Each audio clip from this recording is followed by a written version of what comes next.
là, c'est moi. Ça, c'est ma voiture. Et ça, c'est le trajet que l'on va faire ensemble.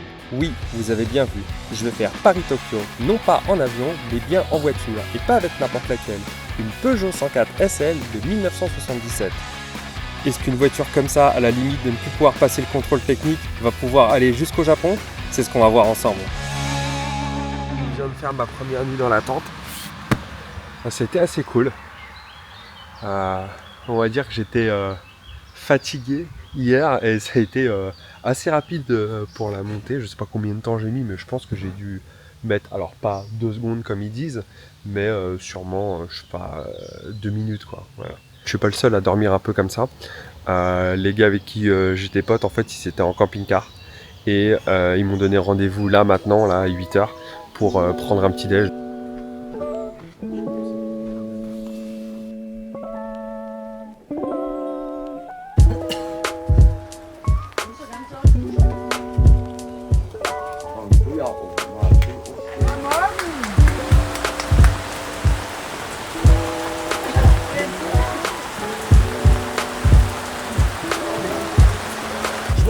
Du wirst sowieso an den Füßen nass.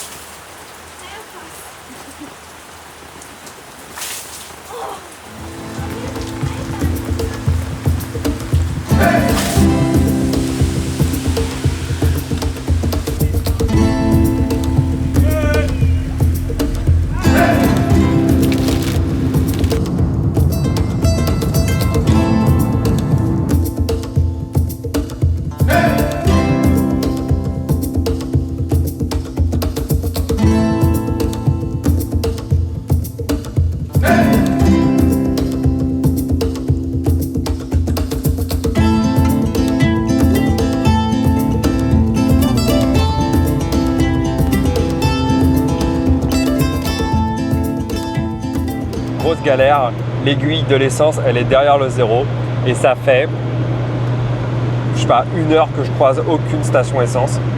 Donc j'ai regardé sur internet et je pense qu'elles sont pas bien répertoriées parce qu'il y en a aucune d'affichée.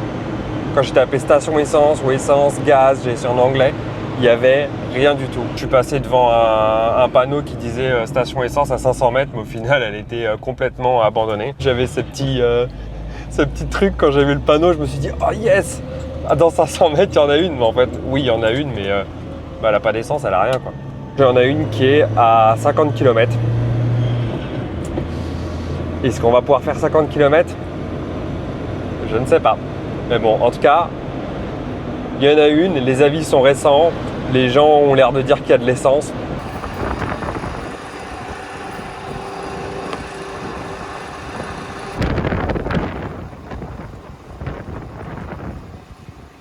Au final, il y avait plein de stations, mais vraiment plein. Par contre, il n'y avait pas écrit litres, il y avait écrit DM cube. Pour moi, c'est des décimètres. DM. Je viens de faire la recherche. En fait, oui, c'est bien un décimètre, mais vu que c'est au cube, c'est un décimètre cube, comme les mètres cubes. Mais un décimètre cube, c'est égal à 1 litre. Mais des fois, j'ai vraiment l'impression d'être débile.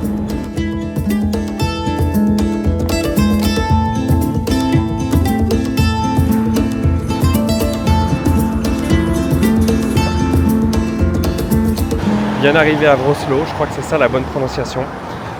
Première impression assez chill, les gens ont l'air cool, il n'y a pas trop de trafic, pas trop de klaxons, on parle souvent de ça, mais c'est vrai que ça a une grosse importance dans la qualité de vie. Et là, je suis en mission spéciale pour retrouver une pote qui habite ici. Elle sait que je suis là, mais là en ce moment elle est en train de travailler. Elle fait des visites guidées. Je vais essayer de la retrouver dans la ville quoi.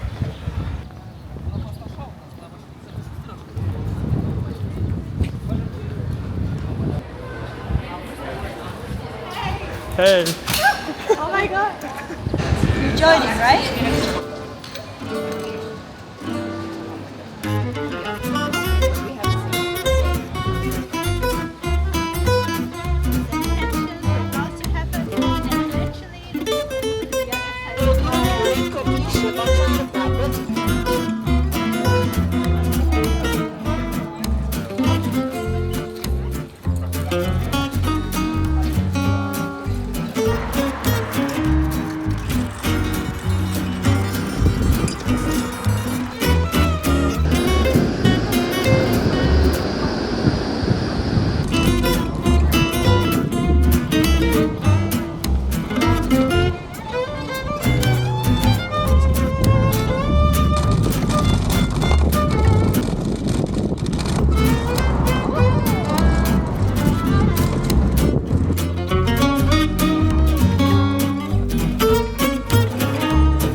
like this is a lift, one of like thousands lifts that I've seen in Poland.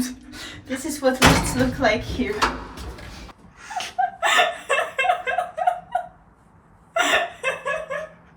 Yeah. Yeah. It's your room. Dormir dans une tente, c'est pas mal, mais dans un lit, c'est encore mieux. Si j'arrive à me faire héberger plus souvent comme ça serait vraiment top. Après le sport, le réconfort, j'ai testé les pierogies et les raviolis qui sont cuits au four, pour ensuite retourner vers Massankat direction la Slovaquie, car je me suis rendu compte que je suis beaucoup trop au nord et que la prochaine étape principale, c'est la Turquie.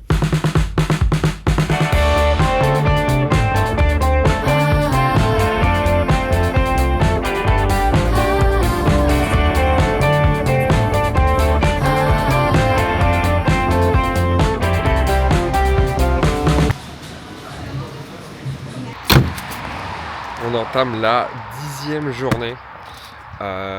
Là, je suis parti de Wrocław hier soir. Et dès que j'étais un peu fatigué, je me suis dit vas-y, je force pas, je trouve un endroit. J'ai regardé sur internet, normalement le camping sauvage est interdit en Pologne, sauf qu'ils ont fait une nouvelle loi depuis 2021 où on peut avoir une carte sur internet des forêts autorisées pour dormir. Donc en fait, j'ai vu que cette forêt-là, on pouvait camper, on pouvait faire... il y a des règles à respecter, mais on peut y aller comme ça pour 2 nuits. Et si on veut plus que 2 nuits, il faut faire une demande. Donc bon, moi c'était qu'une nuit, donc c'était bon. Je sais pas, mais je le sentais pas pour la tente. Je me suis dit, vas-y, je reste dans la voiture.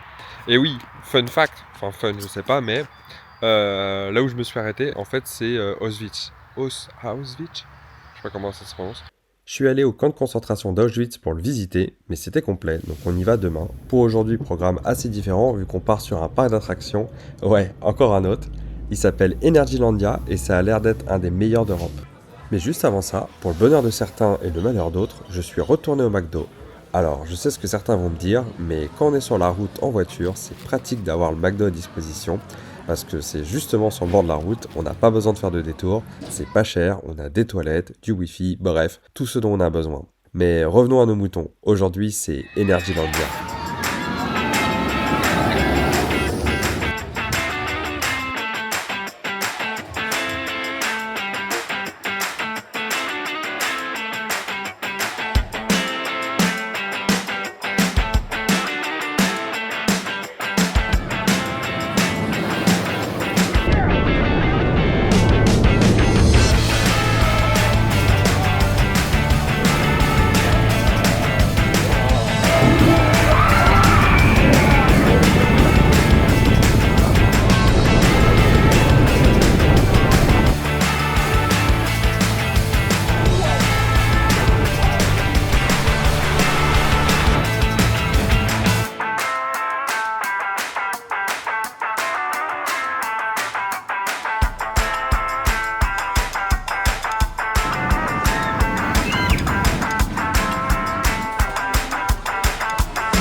C'était vraiment un truc de dingue. Je pense que c'est un des meilleurs parcs que j'ai fait de ma vie. Et donc bien sûr, au-dessus d'Europa Park. Ça c'est mon spot pour la soirée. Vu comme ça a pas l'air si dingue. Mais en fait, on a une forêt qui est juste à côté, qui est déclarée selon les endroits où on peut camper. Donc déjà, ça rend le truc, on va dire, un peu plus légal, même si je suis pas dans la forêt. C'est une route qui est... là, il y a une petite route qui est très peu utilisée. Et ici, j'ai un sol qui est relativement vide et plat. Donc là, je vais essayer d'installer tout le plus vite possible parce qu'il commence à y avoir pas mal de... moustiques et de trucs comme ça. Une fois que j'ai installé la tente, le matelas, il faut que je prenne mes affaires, le sac de couchage, tout ça. Donc en vrai, je pense qu'il faut compter une dizaine de minutes pour que tout soit en place et qu'on soit bien, qu'on puisse se poser. Donc j'en profite maintenant que c'est fait pour vous faire un petit room tour de ma tente, de voir un peu comment c'est. On commence par la star de la tente, le matelas. Là, on le voit pas, mais je suis sur un sol avec pas mal de cailloux et ça aurait pas été très agréable de dormir dessus, même avec le sac de couchage. Donc forcément, j'ai mon sac de couchage. J'ai ensuite, on le voit pas très bien, mais c'est mon oreiller custom. C'est une housse de protection de sac à dos que j'ai prise et que j'ai mis dedans plusieurs vestes. Et donc comme ça fait un rembourrage qui est pas si éloigné d'un oreiller. Donc en vrai, ça marche plutôt bien. Ensuite, quelque chose de très très utile auquel on pense pas forcément, la lumière. Donc quand je suis allé à Decathlon en Allemagne, j'ai pris la tente, le matelas et la lumière. Et pour la lumière, j'en ai pris une qui avait quand même pas mal de puissance. Et avec 3 modes, donc c'est-à-dire que je pouvais l'éteindre, voilà, on peut l'allumer comme ça, premier mode, deuxième mode, troisième mode, voilà.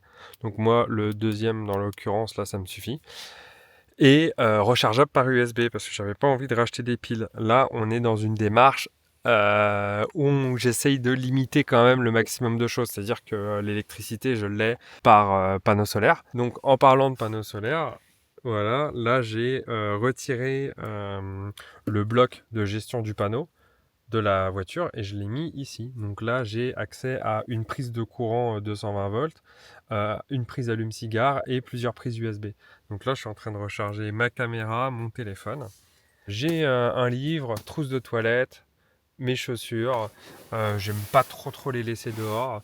Sur la tente, je vous ai pas montré, mais il y a une protection en plus, donc je pourrais mettre des sardines pour tirer la protection et ça me fait un espace dehors où je pourrais mettre par exemple les chaussures, mais je pense qu'elles sont mieux ici. Et ensuite, bah là, petit coin cosy pour ce soir. J'ai mon sac à dos avec mes affaires. Je suis un peu parano et je me dis si pendant que je suis dans la tente, on veut me voler la voiture ou des trucs dedans, bah là j'ai les trucs les plus importants. J'ai aussi mon Laserman au cas où si j'ai besoin d'un truc de dernière minute. J'ai dormi pendant une semaine dans la voiture. Je me réveille plusieurs fois parce que t'es pas dans des positions confortables. T'as la lumière directement parce que t'as plein de fenêtres. Donc même quand il y a une voiture qui passe, t'as les phares. Tu passes ton temps à te retourner, puis t'as le volant dans la tête, puis après tu te retournes, puis là t'as autre chose. Et au niveau de la température aussi c'est un peu bizarre parce qu'il y a des moments où il fait trop chaud, des moments où il fait trop froid, tu sais pas pourquoi. Donc ça dépanne, s'il y a besoin je le fais, je le referai. Mais c'est vrai que la tente c'est quand même un luxe quoi. Mais petit retour en arrière quand j'ai voulu visiter les camps ce matin. Et donc je suis passé devant. Et j'avais l'impression que c'était un pauvre bâtiment. Donc j'ai tracé mon chemin. Je me suis dit tant pis pour ça. Même si ça me paraissait bizarre quoi, quand même. C'est tout petit. Et je suis allé au parc. Et pendant le parc, très bien d'ailleurs, un très bon moment au parc. Beaucoup de grosses attractions, des moins grosses, des bons décors, pas beaucoup de queue alors qu'on est plus en basse saison. J'ai fait mes recherches sur les camps et je me suis rendu compte que en fait il y a un mémorial et c'est ça que j'ai vu, mais plus loin il y a le camp Auschwitz 1 et Auschwitz 2. Le 1, je crois que c'est celui avec le fameux portail Arbeit My Frey. Et le 2, c'est la photo assez iconique où on voit les rails tout assez longues. J'ai l'impression que c'est devenu un poil commercial. Parce que c'est vraiment les gens qui viennent par car entier, par voiture, et un parking gigantesque. Et tu payes le parking, tu payes ton entrée, tu payes le machin. Genre vraiment... pas beaucoup de différence avec un parc d'attractions. De ce que j'ai compris, c'est un ticket qui coûte 23 € et qui comprend le mémorial et la visite des deux camps. Et là, je ressemble à Feldup. Je vais vous parler de quelque chose d'assez terrifiant. Les camps de concentration. Je vais faire une miniature à la Thibaut InShape là. Il y aura le portail derrière. Ça sera du plus bel effet et du meilleur goût, je vous le garantis. Bon, sur ce, j'ai un vlog à regarder et un yaourt à manger. Puis ensuite, je vais voir si j'ai un peu d'énergie pour faire un cours de russe. Parce qu'il faut quand même que je m'y mette. C'est-à-dire que j'ai ramené pas mal de livres pour apprendre le russe et le japonais. Et pour l'instant, j'ai ouvert aucun livre. Donc je suis au niveau 0 et en fait on s'approche l'air de rien quand même de la Russie et je pense que le russe ça ne s'apprend pas en 2 heures. Bonne nuit. Puis j'ai décidé de mettre un mot sur le pare-brise en polonais pour dire que je restais que cette nuit.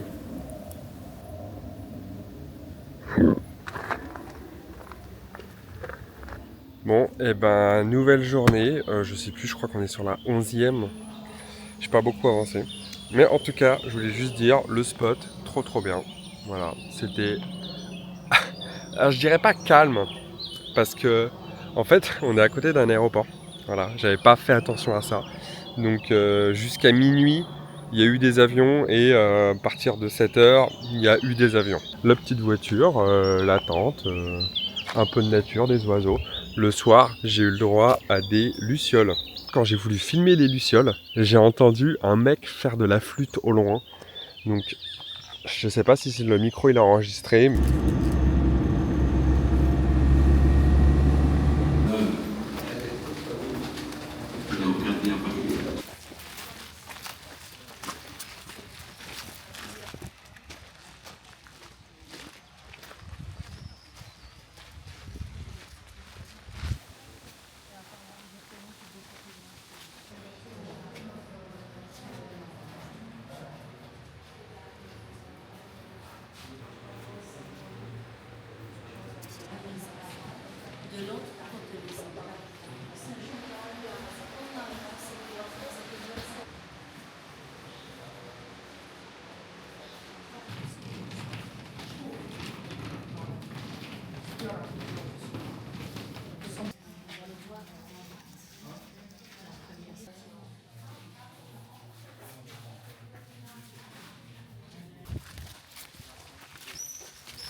Je me suis arrêté dans une ville.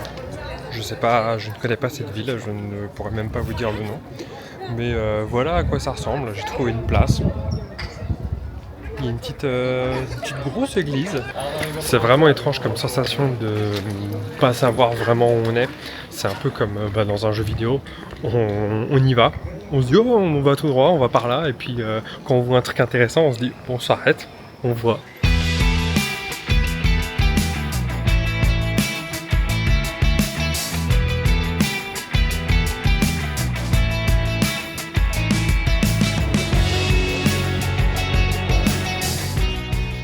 J'ai fait mon touriste en m'arrêtant dans la première brasserie qui avait un nom qui faisait local, Zilinska Kozlovna, et j'ai commandé un camembert mariné avec piment, oignon et baguette.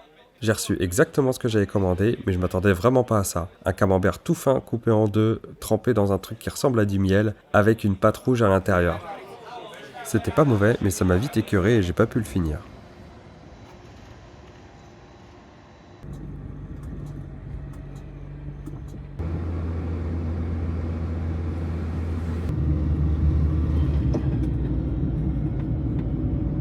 Alors j'ai trouvé un spot franchement tip top. J'ai pas mal galéré parce que sur internet je voyais tous les champs, ça avait l'air trop beau mais en fait ils étaient pas trop accessibles.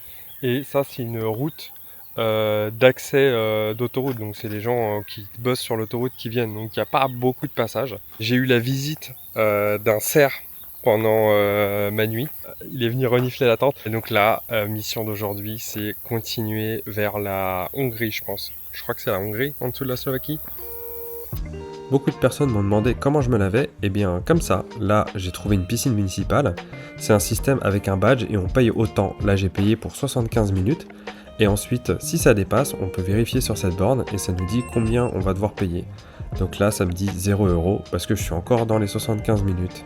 Voilà à quoi ça ressemblait dans la piscine, j'ai juste pris une photo et ensuite je suis reparti, donc là je mets le badge, ça vérifie que j'ai rien à payer, puis ensuite ça m'ouvre la porte. Y a pas à dire, les bus avec les pantographes c'est vraiment trop cool. Ensuite je suis allé dans un centre commercial pour aller faire mes courses et voir s'il y avait des trucs marrants, comme par exemple cette boutique Alain Delon. Au niveau du supermarché, rien de particulier ou d'exotique, c'est vraiment les mêmes produits qu'on a à peu près au même prix, ou peut-être légèrement moins cher, surtout au niveau des pâtisseries où on est niveau Lidl.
On s'en sort pour 1,33 €. Une glace plus une boisson, un iced tea.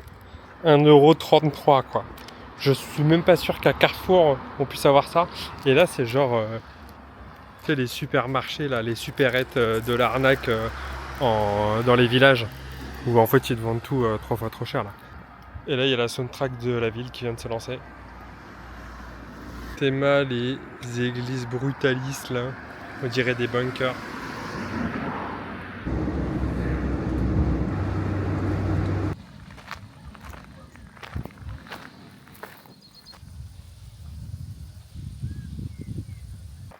Je suis méga deg.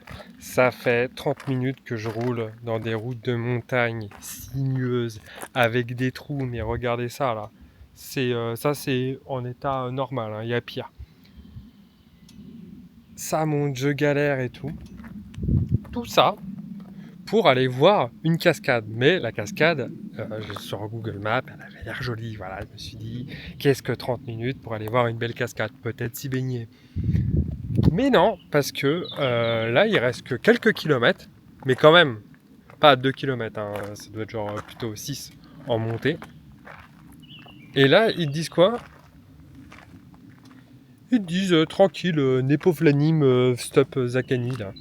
Zakazani. Si vous parlez pas le slovaque, je vais traduire pour vous. Ils vous disent c'est un site de construction, donc c'est fermé au public, interdit d'accès. Et là, il y a un autre panneau qui dit pour les ouvriers, faites attention, mettez des casques, faites ci. Et il y a un troisième panneau qui dit si vous êtes mort, c'est pas notre faute. Il y a une partie de moi qui me dit c'est juste une route. Mais de l'autre, s'il y a plusieurs panneaux qui te disent faut pas y aller, et on est en Slovaquie là où j'ai l'impression qu'ils en ont pas grand chose à faire, c'est que peut-être faut pas y aller. Donc là j'ai hésité un petit peu, mais je pense que je vais faire demi-tour.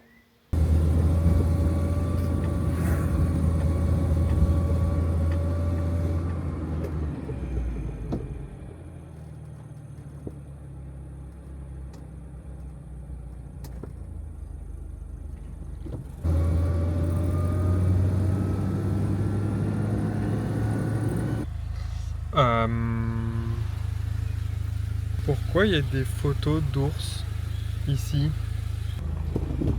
Je suis pas très.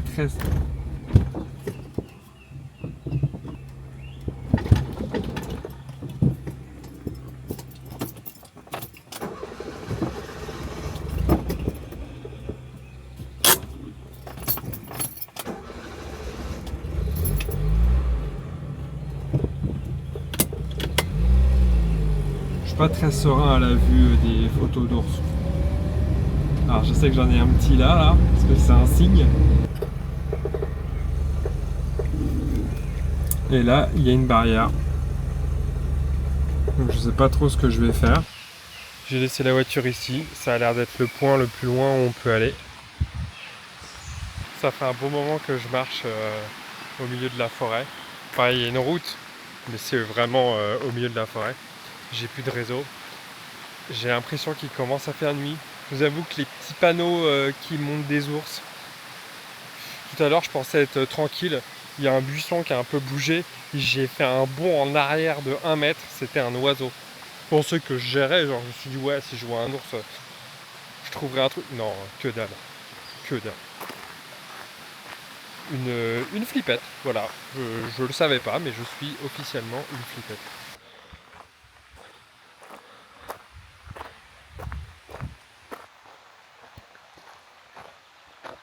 Allez, vas-y, comme si ça suffisait pas. Et un lynx, ou je sais pas comment on appelle ça. Bon, lui, ça va, mais pas trop non plus, parce que s'il me fonce dedans... Puis après, il y a des insectes, on sait pas, des chauves-souris, un truc là, c'est pas une araignée, mais je sais pas ce que c'est. Le panneau d'après, il va y avoir des tarentules, des lions, un rhinocéros.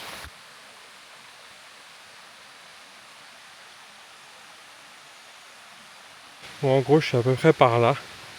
Donc ça veut dire qu'il faut que je prenne ce chemin et j'arrive ici. Il faut pas que j'aille à gauche parce que sinon j'arrive ici. Voilà. Donc surtout pas par là. Il faut que j'aille par là. À la limite, j'aurais pu prendre le petit chemin là et aller le voir lui. Lui, ça va à peu près. Par contre, je vais pas à gauche. Les chemins, ils deviennent de plus en plus étroits. De plus en plus casse-gueule, si j'ai le droit de dire ce mot. Bon, et comme ça suffisait pas, il y a de la pluie et de l'orage. Là voilà, après 30 minutes de marche, 180 mètres de dénivelé je crois, je suis à fond arrivé, il pleut, il y a de l'orage, mais je suis seul au monde, c'est trop agréable comme sensation. La pluie là me dérange même pas du tout. Je vais vous montrer un petit peu, je sais pas si cette cam elle est waterproof, ça va être le crash test.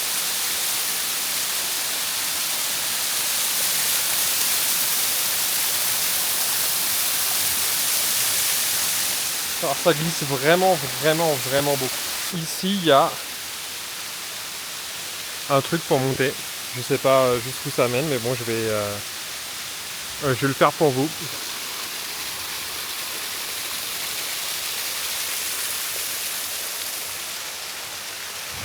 Je me suis assis 2 minutes sous cet abri. Grossière erreur. Maintenant j'ai plus envie de me lever. Je vois la pluie, je me dis je sais pas si j'ai envie de retourner dessous. C'est de plus en plus fort. Je vais quand même bouger parce qu'il va faire nuit après. J'ai pas envie d'être dans la forêt avec les ours. Voilà. Pour moi c'est 1-1. Je vais retourner à la voiture.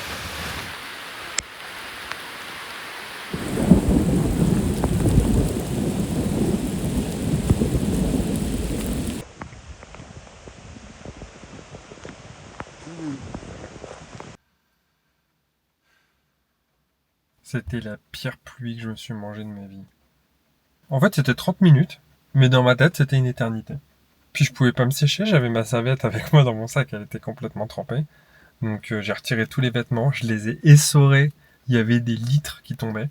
Mais, après ça, je me suis dit, tiens, et si je cherchais un spot quand il fait encore jour? Voilà. Donc je pense que je vais me réveiller avec ça. Et en Slovaquie, le camping sauvage et le bivouac sont autorisés. Donc là, franchement, je vois pas qui je dérange. Je suis au milieu d'un bout de terrain qui a l'air d'être utilisé par personne. Je vais avoir le temps de m'installer. Peut-être que j'aurai le temps de me mettre aux Russes.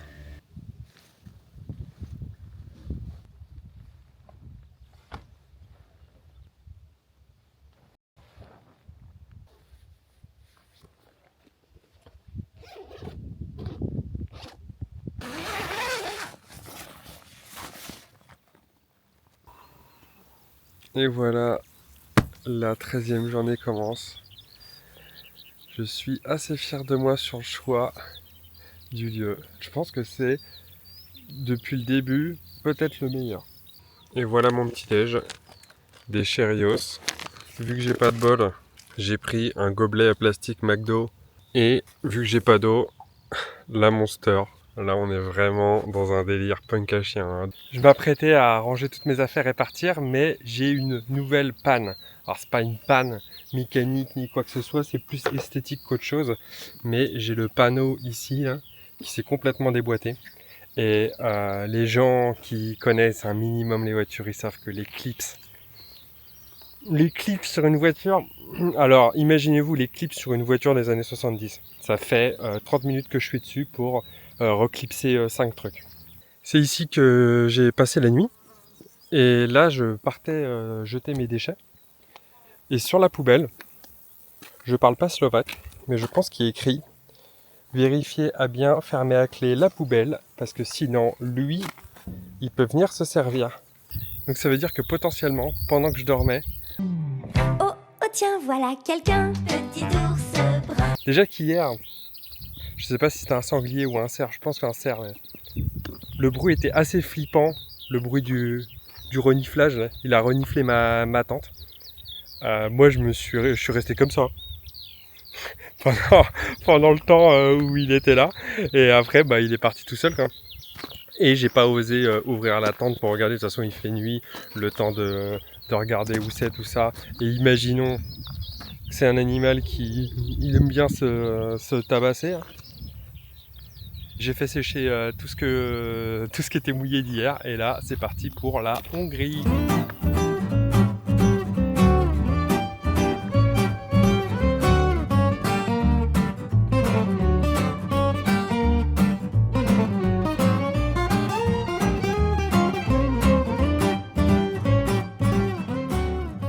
J'étais en stress depuis tout à l'heure parce que sur la jauge d'essence, elle est derrière le zéro.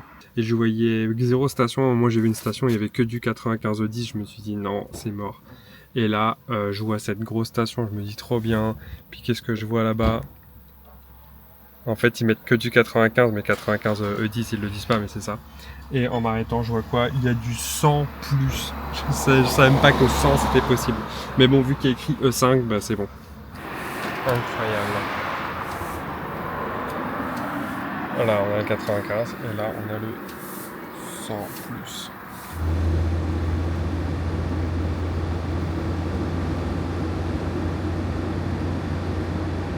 Je me suis encore arrêté dans une station essence, mais d'un autre genre. Je pensais qu'elle était abandonnée, mais en fait elle était aménagée. You see that a lot of things are still in, more or less in a mess. So it's a small system. These are the fermentation tanks. C'était en fait une microbrasserie. Le propriétaire m'a invité à faire un tour pour voir un peu tous les équipements, m'expliquer comment ça fonctionne, et ensuite m'inviter à faire une séance de dégustation. Just need to wait a few minutes.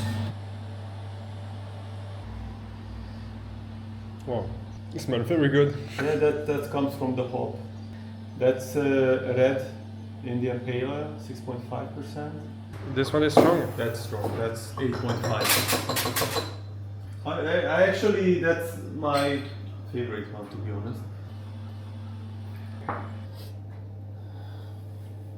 Wow.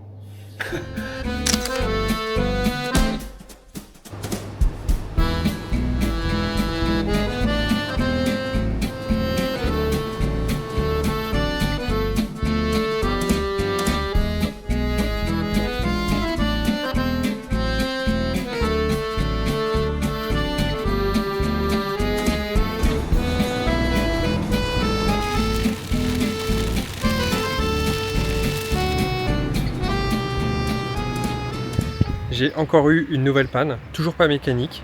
Cette fois-ci, c'est au niveau de l'évacuation de l'eau quand il pleut. Juste en dessous du pare-brise, il y a une grille et ça, cette grille, elle sert à évacuer l'eau et également c'est connecté à la ventilation. Derrière la trappe, en fait, c'était rempli d'eau et quand je tournais gauche-droite, je sentais l'eau qui passait de gauche à droite et pour moi, il y avait genre, ouais, j'ai été me dire peut-être 5-10 litres quoi. Dans la revue technique, j'ai regardé s'il y avait quelque chose qui disait où se situait l'évacuation d'eau parce que j'avais déjà eu le problème sur les portes. En fait, les portes, quand il pleut au niveau des joints, ça peut se remplir.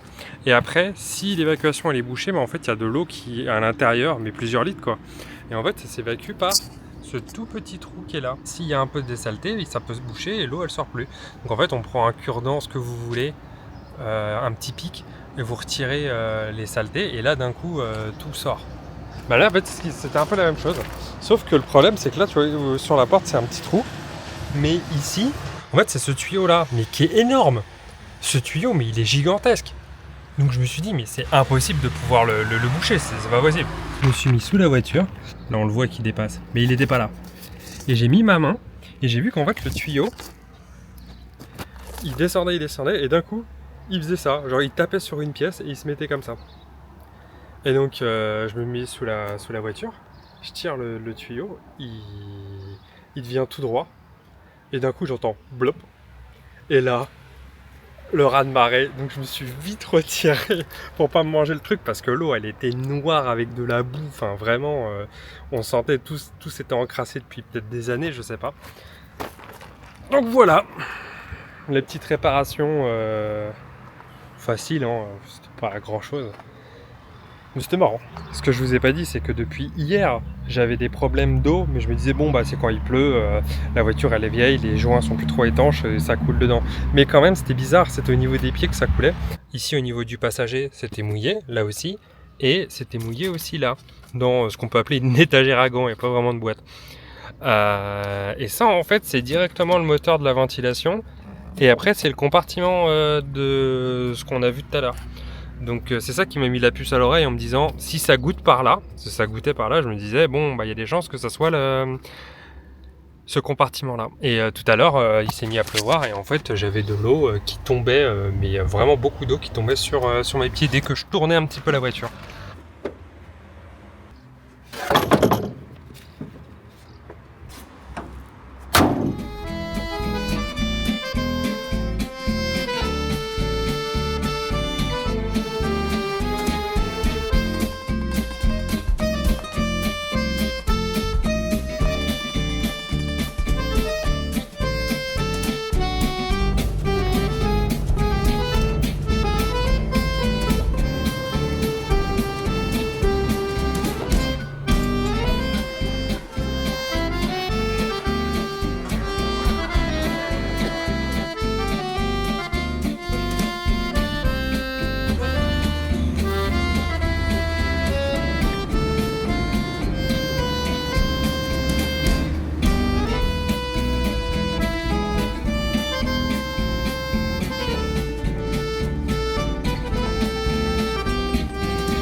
Ça y est, je viens de passer la frontière hongro-serbe. C'est pas du tout la même ambiance, c'est-à-dire que dans l'Europe, ce qu'on appelle l'espace Schengen, Tu rentres, tu sors, tu vis ta vie, franchement, il n'y a pas de galère. Là, c'était vraiment d'abord les Hongrois, ils checkent, puis tu passes au deuxième, qui check aussi. Les Serbes, j'étais un peu plus tranquille, quoi. Les Hongrois, la première question qu'ils m'ont demandé, c'est vous allez où? Et j'ai réfléchi 2 secondes et j'ai dit le Japon. Il a fait un petit ah. Et Harry, il a compris que j'étais sérieux. Et ensuite, il allait voir ses collègues. Et ils ont discuté entre eux. Ils sont revenus et ils m'ont dit avec ça. Et j'ai dit ouais. Ils ont vérifié un peu le coffre vite fait, quoi. Ils ont regardé, ils ont fait ouais, ok, d'accord. Et ensuite, les deuxièmes, où est-ce que je vais? Et je lui dis le Japon. Et là, il me regarde et il me dit je comprends pas. Je prends ma voiture depuis la France et je vais au Japon. Il se gratte la tête, il se fait ok, et il va voir ses collègues. Et là, les mecs, pareil, ils rigolent. Et ensuite, ils reviennent me voir et ils me disent mais t'as une meuf là-bas ou quoi? Je fais même pas. Il me fait welcome to Serbia. Puis il me fait signe de passer. Donc très marrante comme frontière, franchement j'ai passé un bon moment. C'était une expérience. Donc je la prends comme telle, comme une expérience. On est en Serbie.